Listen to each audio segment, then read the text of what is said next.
This week, it got crazy. I was on my way home and I said, you know what? You teachers need to stop antagonizing these kids because one day they're going to buck up against the wrong ones and Right. boom, bop, It's boom, gonna be boom, boom, ugly. bop, bam. And I don't want to see it like, Right. And this week it happens. And I had a kid that was he actually got hurt. His leg got hurt this week. And he's still in the school. He can kind of do the things that he can, but he's not supposed to like be running and doing those types of things and pull him back to like, hey, yo, you gotta, but it just made me think like whatever age, these kids are gonna try to seek what they need. Because it's either something physical that they need input or some kind of social, emotional, or sensory input that they need. And I think that's, as teachers, we kind of got to be in tune with that. Welcome to Level Up. We are back once again. It's been a little bit. My name is Wink, elementary school teacher. This is my 15th year right now. I'm working mostly in second and fourth, and really I decided a long time ago that I'm gonna focus on the social emotional growth of these kids, even if it's at the expense of some of their academic knowledge. I need to lay this foundation and make sure that they okay. And I'm joined by Carla the Dean. hey, DK. I'll let her let you know who we are. What's going on? What's up?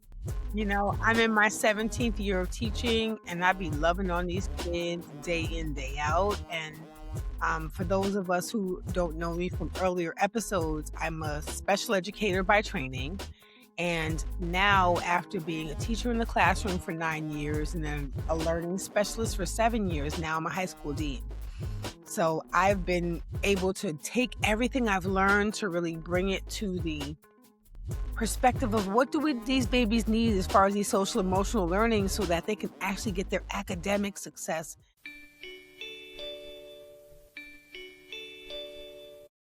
Let's jump in, because last time we spoke many moons ago, we're following this trajectory, the castle model of social emotional learning.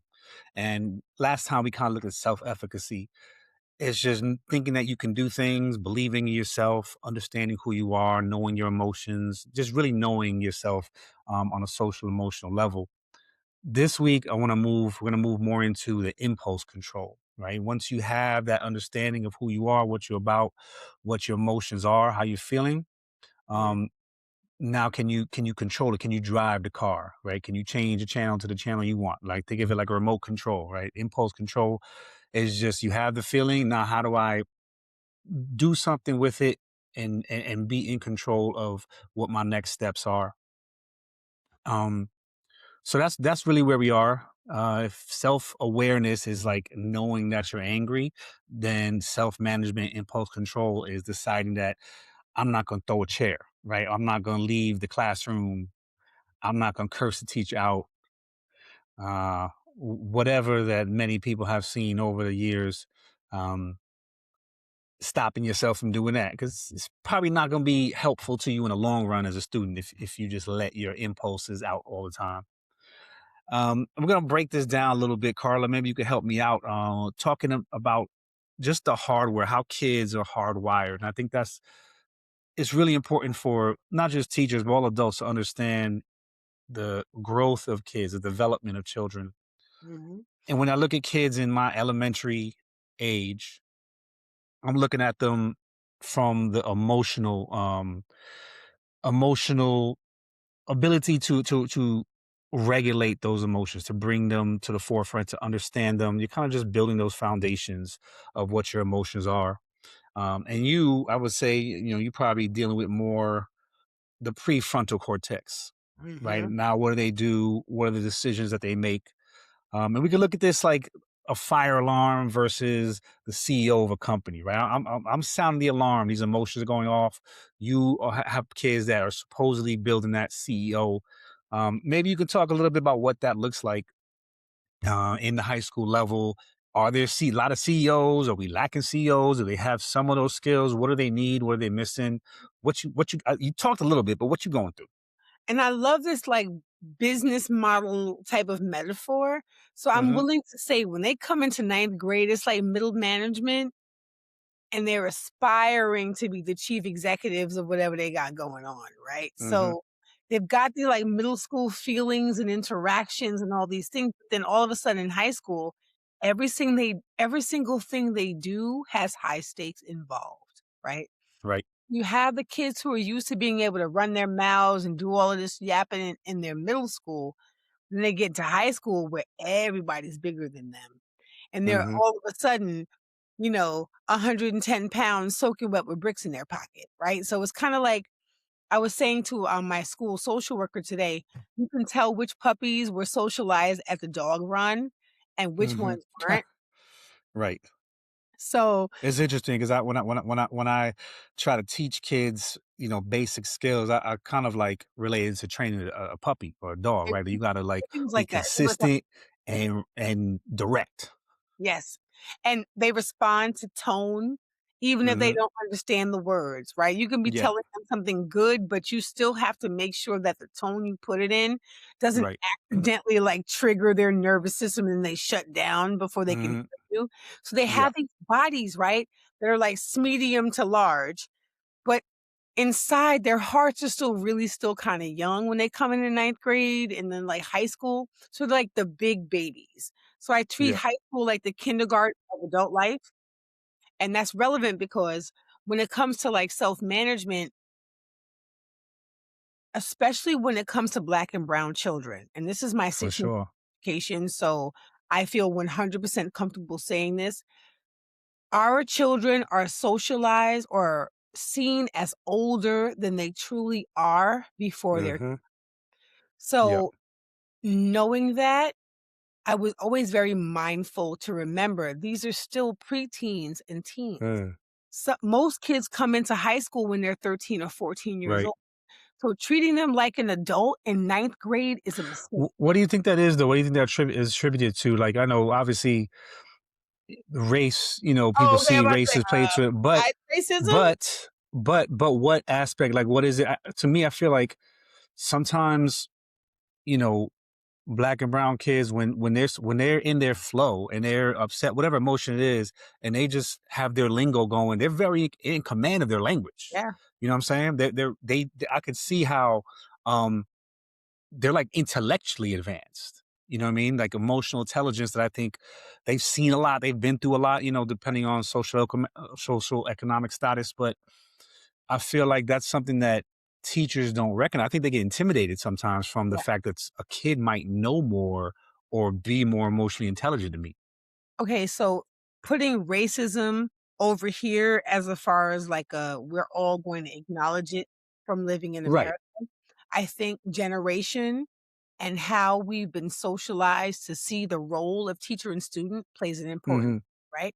Because if Yeah. you came up, depending on the age of the teacher, if you came up in the era where the teacher's always right and the kids got to adjust, You said right or white? I was sure I heard what I heard. What I heard. and depending on where you were in America when Yeah. the answer varies, but the idea of the teacher is always right. So like when Hmm. when teachers would call home, rather than hearing a kid out, I heard all kinds of stories about how teachers would be making things up about students, but parents, Right. rather Right. than listening to their children, would just assume that the teacher was right and then punish their kid. You know what I mean? Thereby Yeah. creating the kind of spiral where being in school becomes an unsafe place, right? Because no matter Right. what I do, it's gonna be misinformed or misunderstood or all the things. So by the time that's relevant because by the time they get to high school, Mm. a lot of times you don't know what kind of conversations their names have been brought up in, right? You don't Right. know. They've had a long time to build a rep that's Yeah, been passed around from I heard last year, so Imma they assume this year. said, Yeah. Mrs. So and so, the principal said, and then there's the parent burden, right? Because a lot of times, by the time they get to high school, parents have felt so disenfranchised and beaten up, so that they may not always know, right, which questions to ask so that they can properly advocate for Right. their kid. Yeah. So as someone who's, occupied a couple of different perspectives and places and spaces, I have to keep that in my foreground. I can't just Yeah. assume that because we don't see a parent, that that parent is not engaged. No, Hold and on. that's a good thought though, because when I look at it from my perspective, building that I have to instill in kids that they want to be in school. This is a place that they want to try their best and to fail and to keep going because it is a place they enjoy, right? Like to me, the punishment can't be um, you have to stay in school longer or you're doing this extra work or whatever it is. The punishment for kids has to be you cannot be in this super fun, dope environment anymore as a community member until you can help and until these are some of the steps you have to do to try to change it, right? Because sometimes they do something violent or they do something Yes, disrespectful and impulsively, yes. but I need them to understand that I need to create an environment where they Positive. want to be Yes, there so bad that yes. they're willing to make these mistakes and try to fix them. And Grow to your from it. point though, parents too, like I want to have an environment where parents and the teacher have a consistent back and forth about all the aspects of the students, school life, right?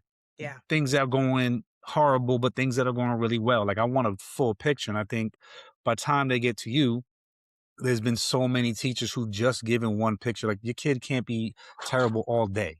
You know what I'm saying? There's They're something that usually you can try to find. You know what I and mean? I'm so glad you brought that up, right? As the dean, I see these kids in the spaces between class.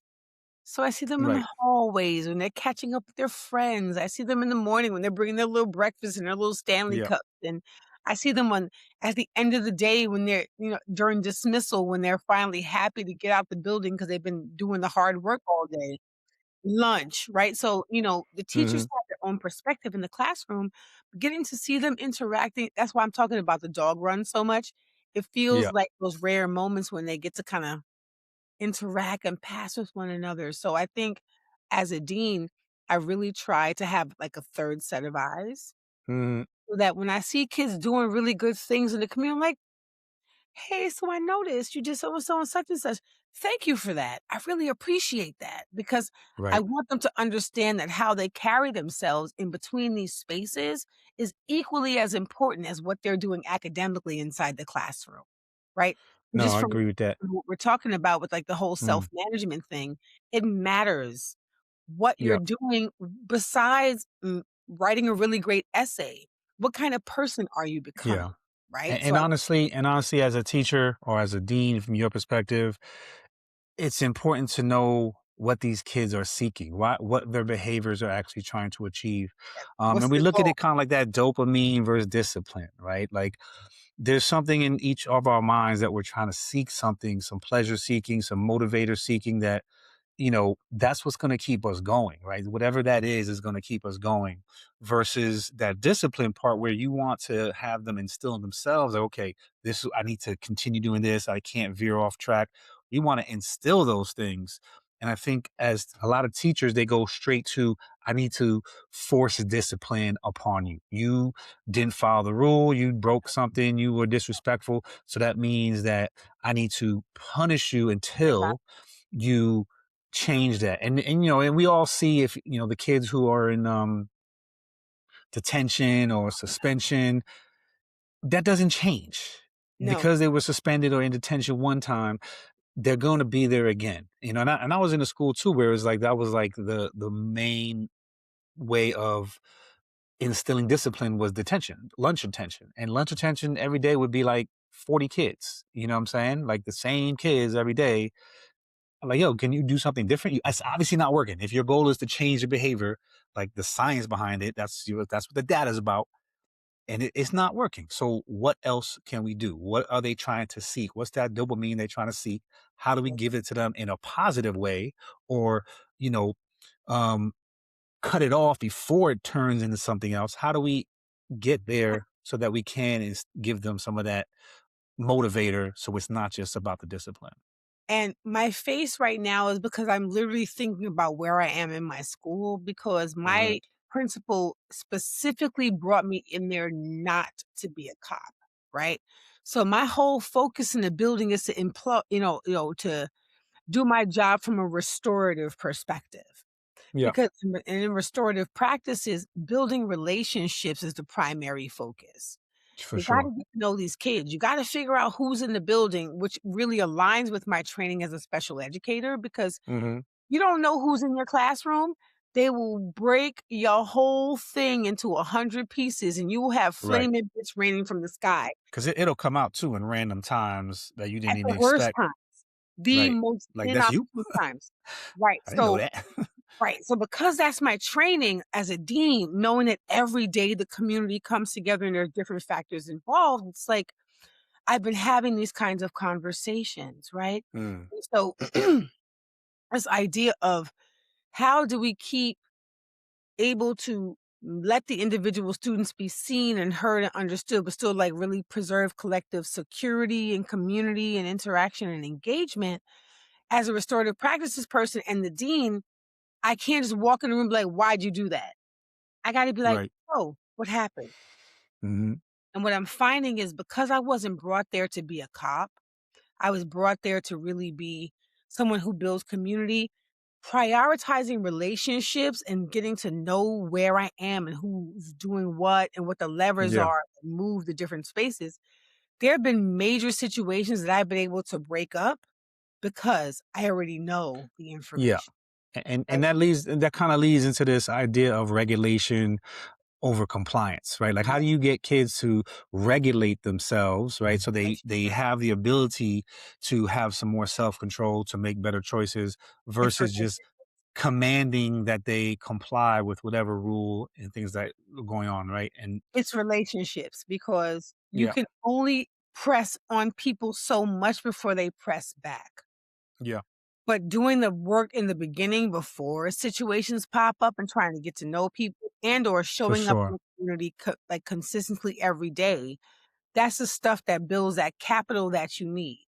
Yeah. So when it's Well, time, let's see if we can. Let me give you an example. Let's try to be really specific for the people go listening for it. because you know, I want people to go to their classrooms if they don't know what to do or if they're really Right. trying their best and they have the ideology like, yeah, I got to build relationships. Oh yeah, Mm, I need to, I can't just punish kids.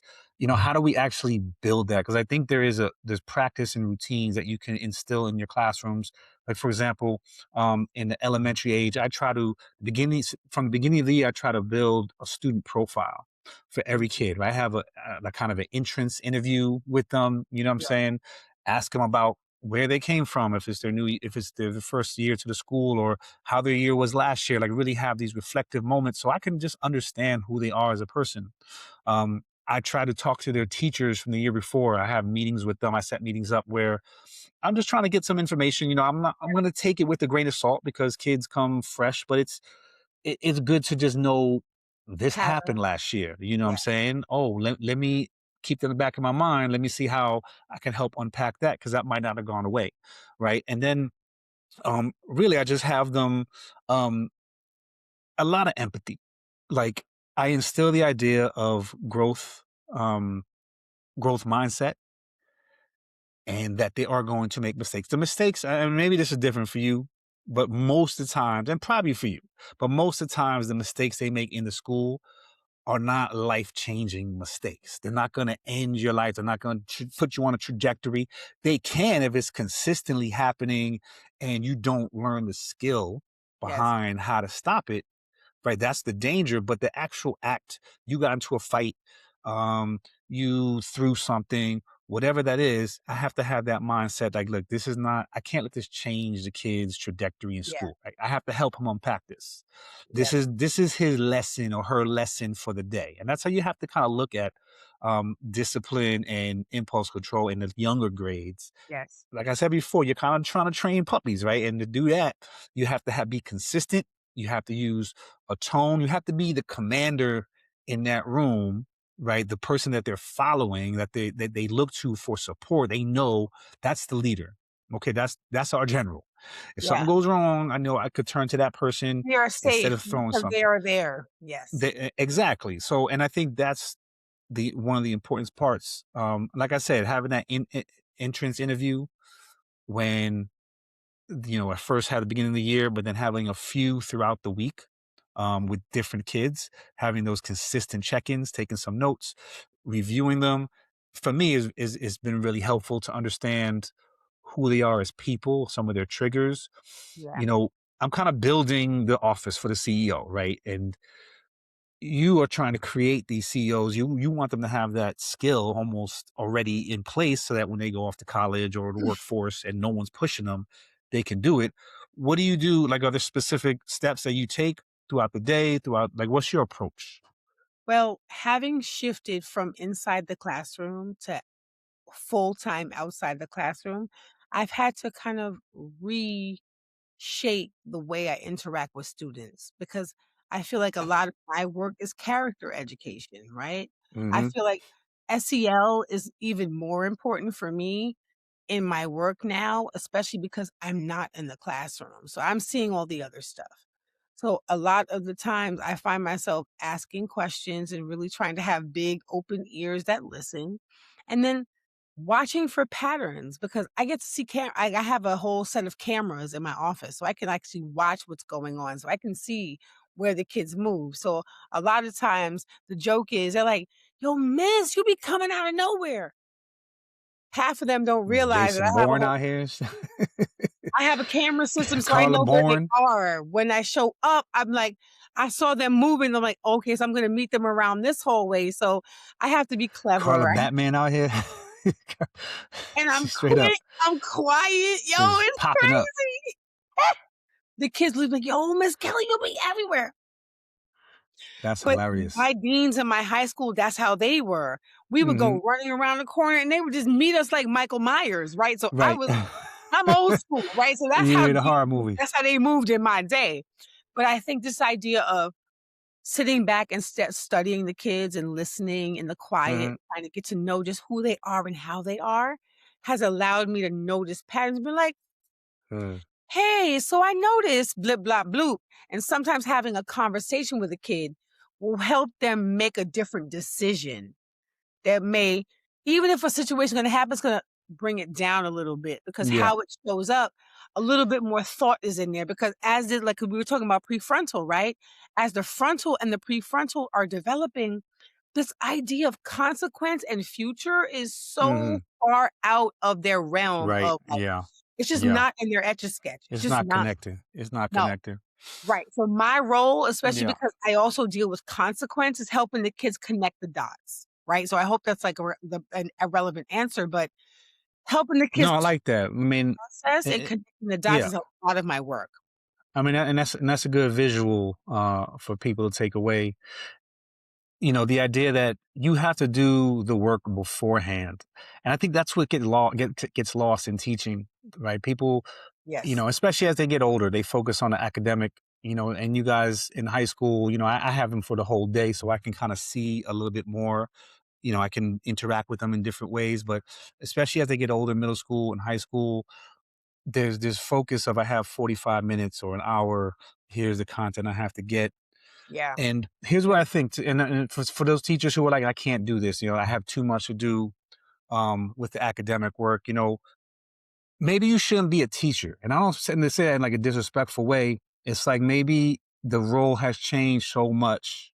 Yeah. What's It doesn't fit required is so that much. it's not really for you anymore. Maybe you came in at a time, you've been here for a long time, and teaching was a different approach, a different, Yes. but it's evolved. It's Yeah. evolved. Like the world has gotten to be such a place where there's so much coming at these kids Yeah. that they don't even know who to trust anymore, right? As adults, it used to be you could have your neighborhood and people in your area would help, that each one teach one Yeah. mentality, but it's like that's kind of lost. And these kids, if you're an educator and you're not really focusing on social emotional growth in any capacity, you're really setting these kids up for a lifetime of failure, right? And the world up for a lifetime of failure. And I don't think the urgency, and we talked about this, the alarm is sounding. We me and you, we joke and we have fun as educators, and that's how we like to interact with kids. I don't want it to be all serious, but Right. the idea of what they need and what they're going through right now is a very Very serious thing for serious. themselves and the Oh, world as a whole. So, I just think, and this would be my last word, and you can get yours, but as if you're an educator and you are not trying to focus on social emotional growth for your students in any capacity, I think you might want to just step out the way and let people who are really trying to push that to the forefront take the lead on this one. and I really, really love what you said, and I wanna add 2 things to piggyback on what you're saying. Talking about failure, you're setting those kids up for failure, and you're also setting yourself up for failure. Hmm. Remember on my first day of graduate school as a teaching fellow, I started in 2009. I remember my professor basically saying, "Listen, if you don't love kids, get out of here." There has to Off be top. love that goes beyond the intellectual. You have to love these kids. It's Right. not optional, because Right. the same way parents have to love their kids even when they don't like them, as educators, we have to love our students and see more for them than they can see for themselves. That way, Hmm. on those days when they're being their worst enemies or working against a program or trying to complicate whatever we trying to simplify, we got to love them still, right? So I agree Right. with you. If you don't love kids, teaching is not for you. So Mm. backing on that 100%, because by the time they get to be junior adults, aka high schoolers, they Yeah. gotta have enough role models that loved on them and poured into them so that they have a fighting Mm. chance out there, you know? And then the other thing is, I remember my professor saying, "Can't teach who you can't touch." Teachers who care more about the subjects that they teach in comparison to who's in the room that they're teaching, not only Right. are failing the students, they're failing themselves. The most Yeah. amazing lesson plan, the most rigorous whatever, is still not gonna hit the mark if you're not, at the very least, building it. Yeah. Idea of who's in the room, who's And showing and it's just turn. it's just boring. Like, I want don't come to the Then there's function. I want that person at the function. Like you're if that's how you go to school to as an educator every day. Like, I how are want to hang you out. enjoying yourself? Exactly, you getting Right. paid to be Like, you bored like every life. day? So the L's abound and the failures just be sprinkling from the sky like pennies from heaven. But what I'm saying is Hmm. teachers who don't try to like tailor what they doing and take the SEL into like consideration when they're building for their kids, you making your life harder. I don't know why you doing it. I didn't, but I really want you to stop. You want you to know what your kids are thinking about emotionally, what they're dealing with socially, and help them learn based on it. SEL is not Pollyanna, it's science, y'all. So get into That's the it. program. That's Let's it. go. Yeah, gems right there. And just to bring it home, whether it's broken crayons or college applications, the skill set is the same that's needed, right? We need to be able to control those emotions Yep. before we make decisions so that we can make intelligent, helpful decisions that go beyond the moment, that move us forward, and those choices can propel us into a fruitful future. So we want to thank y'all. Once again, this is Wink. Got my homegirl here, Carla the Dean. It's been a Woohoo! minute. We won't wait so long for the next one. We'll get this one up, and we'll get We'll us be back, back and we'll talk because a little bit about this. Yeah, we need and each other. The that's kids it. need us, and the truth needs to be told. So thank you so much for joining us, y'all. Don't forget, it's time to level up, folks. Get your classrooms right. All We right. talk.